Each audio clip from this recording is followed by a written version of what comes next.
Riley Enterprises purchased equipment for $74,500 on January 1st, 2024. The equipment is expected to have a 10-year service life with a residual value of $7,650 at the end of 10 years. Using the straight line method, determine what the book value would be at the end of the year. Okay, so what do we have here? We have a business that's purchasing a long-term asset that we need to capitalize, which means we need to show it as a long-term asset on our balance sheet while it has future economic value for us. Okay, here's how we approach this one. The purchase price is $74,500. The residual value, which represents what we expect to get for the asset when we're done using it. So in 10 years, we think we're going to sell this equipment for $7,650. Now, what that means is we're going to calculate how much we can depreciate over the 10 years. I'm going to call this the depreciable base. So take the $74,500 less the residual value, and we get the amount of depreciation we are going to record over the period of 10 years.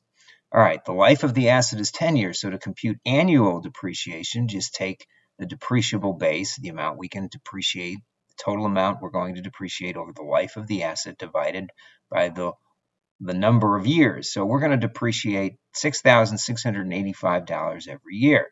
Now, what that means is when we get to the end of the year and we record an adjusting entry, keep in mind that recording depreciation expense is considered an adjusting entry.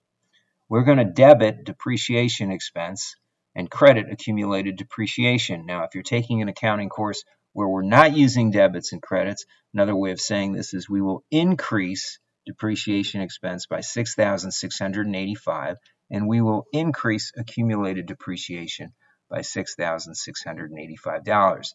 Accumulated depreciation is a contra asset account. A contra account means it has the opposite balance of what you'd expect.